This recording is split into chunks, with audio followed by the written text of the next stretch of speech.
What is up mga kasamo? Welcome back po dito sa channel natin, Toby Manalo here.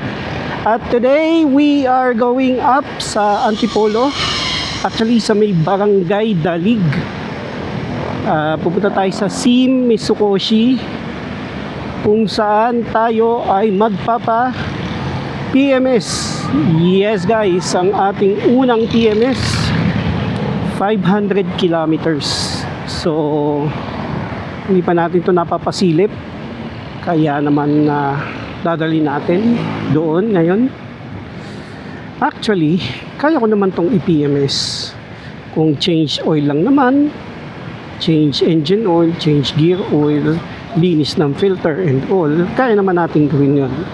Pero dahil nga hindi pa ito nasisilip from the day na nakuha natin, I've decided na it's going to be much better kung aanahin natin, kung ipapakita natin doon sa kasa, dadalhin natin.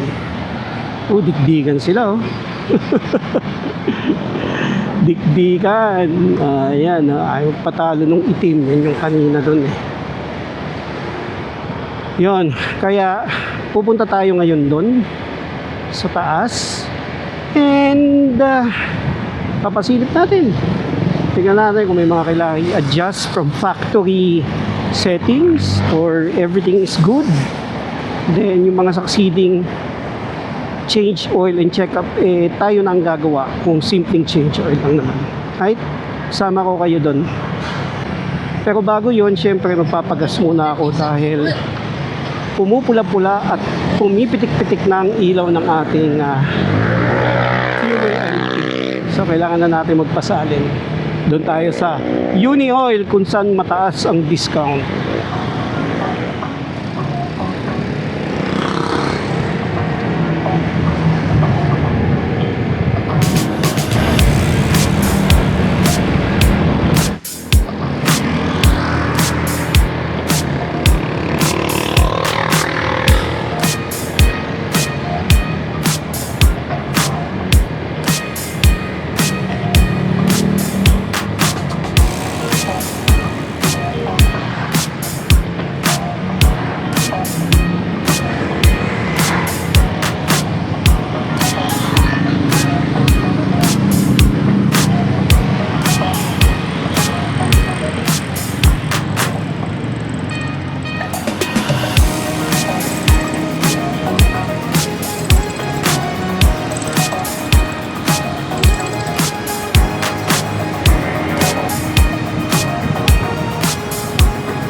pula.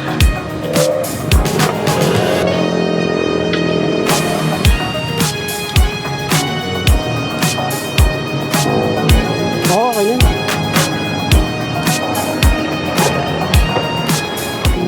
5.4. Okay, so mamaya tignan natin kung anong tinakbo natin, ano. May up tayo para dyan eh.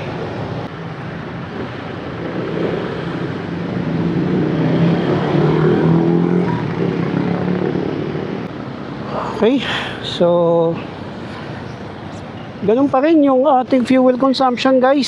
Second fill up natin, it's 37.97 kilometers per liter. Hindi ko pa rin masabi kung ito ay efficient or tamang sakto lang. Pero so far I'm happy. I'm happy with the consumption. Yan, punta tayo ngayon sa Sim Mitsukoshi para magpa PMS.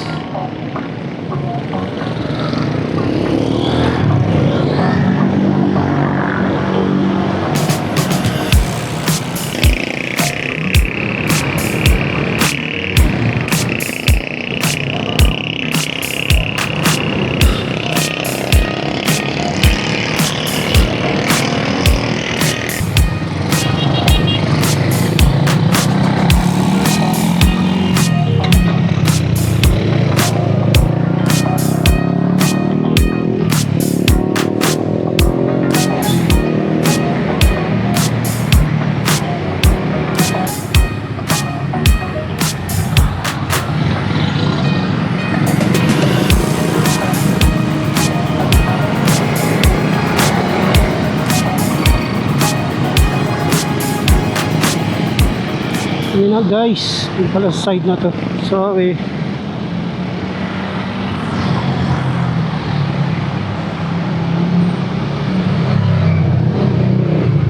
Yun. So, dito na tayo. At mag-inquire tayo kung pwedeng magpa PMS. Okay.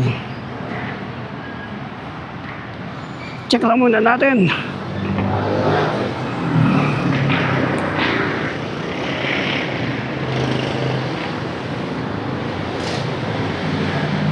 Hi ma'am, pwede po magpa-PMS? Kumakain lang sa mekaniko. Kumakain lang? Pero meron namang mekaniko. Okay, tayin ko na lang po. Ayun guys, so meron daw tayong mekaniko available. Hintayin lang natin kasi nagbe-break yata kumakain. At mag-ubad din muna ako ng helmet. Ayun guys, so pinasok na yung motor natin. Currently, dahil meron tayong booklet pa rito, I think may libre pa na service. May libre pang service to. Hindi ko lang alam kung hanggang ilan ang free na labor. So, i-check muna natin kung hanggang ilan ang free nito para malaman natin. So, ang gagawin daw ay change oil lang naman dahil bago pa nga. So, wala nang ibang gagalawin dito kundi yun lang. Ipapalit lang tayo ng langis. Ang magiging next change oil after this would be the 1,500.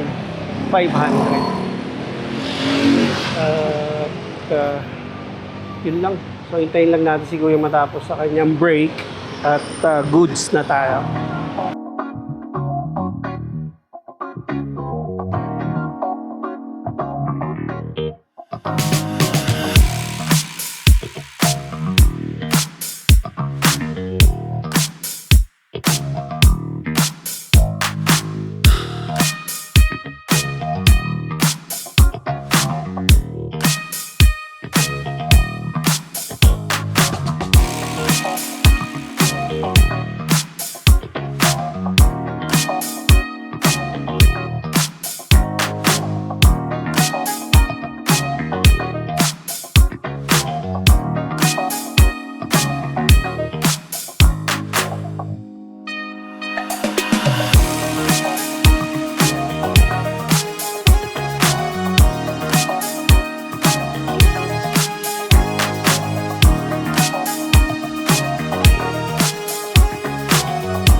Yun guys, so ito ang gagamitin natin, yung fully synthetic nila na Zik M9.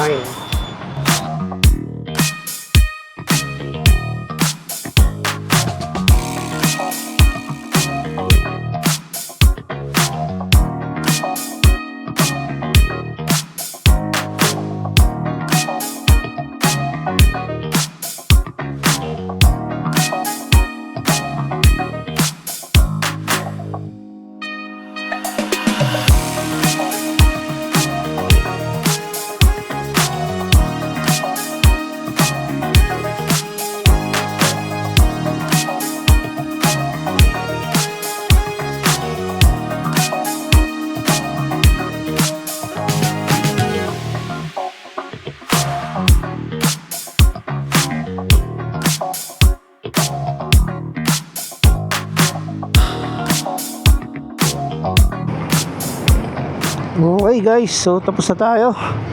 Okay. So goods na. Kuya, okay. Thank you ah. Balik ko na lang sa susunod. Okay, thank you. Yan. So laban na ulit tayo dahil bago na ang langis. Wow.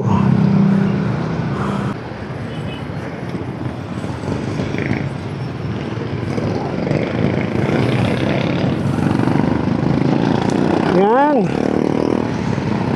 Okay guys, so yun, tapos na tayong magpa change oil.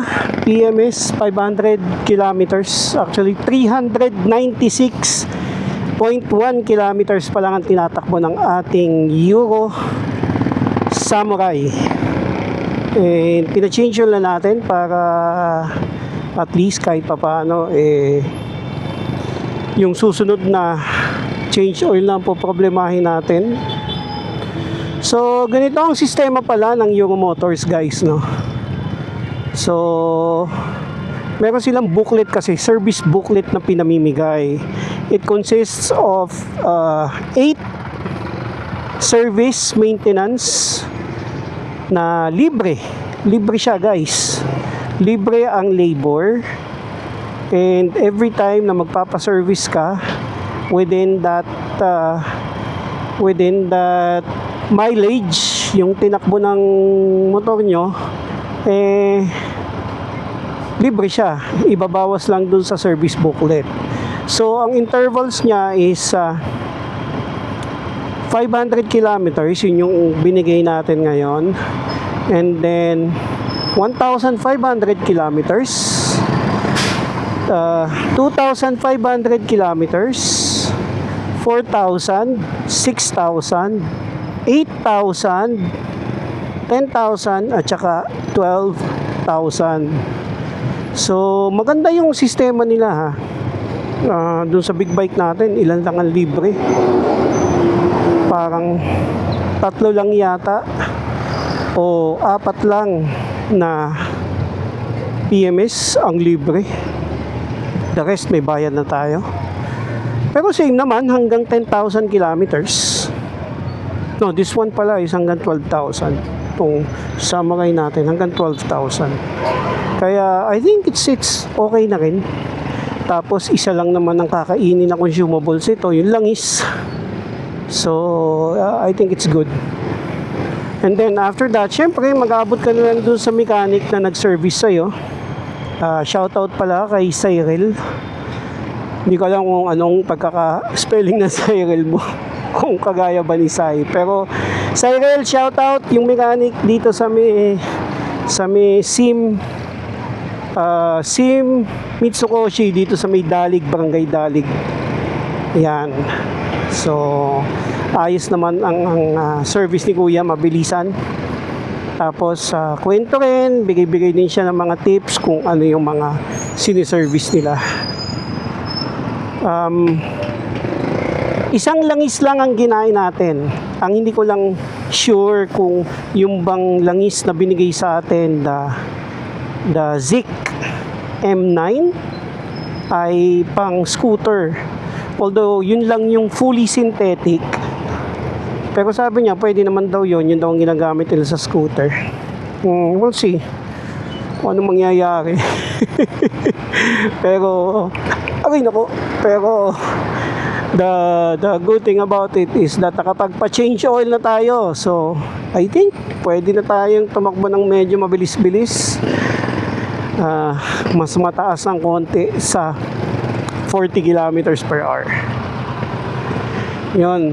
So, doon sa mga samurai na gustong magpa-service sa Euro Motors, ito, ang pinakamalapit natin dito sa Antipolo, guys. Itong Sim Mitsukoshi dito sa may Antipolo, Barangay Dalig. Dito sa may E. Rodriguez yata itong kalyeng to eh. Hindi ako masyado sigurado. Pero yun, dali nyo na lang yung motor nyo rito and pwede nyo nang ipacheck sa kanila. So siguro tatapusin na natin yung ating video dito. Sana may natutunan kayo at sana nagustuhan nyo. Pahit na lang ng ating like button. Also, kung meron kayong questions, comments, or suggestions, sulat nyo na lang dyan and sagutin ko na lang yan, guys. And of course, kung bago po kayo dito sa channel natin, I would like to invite you to please subscribe to my channel and hit the bell notification for more updates. Again, mga kamoto at mga kasamo, syempre, hanggang sa susunod, kita-kits po tayo. Topi Manalo here, signing off. Bye guys!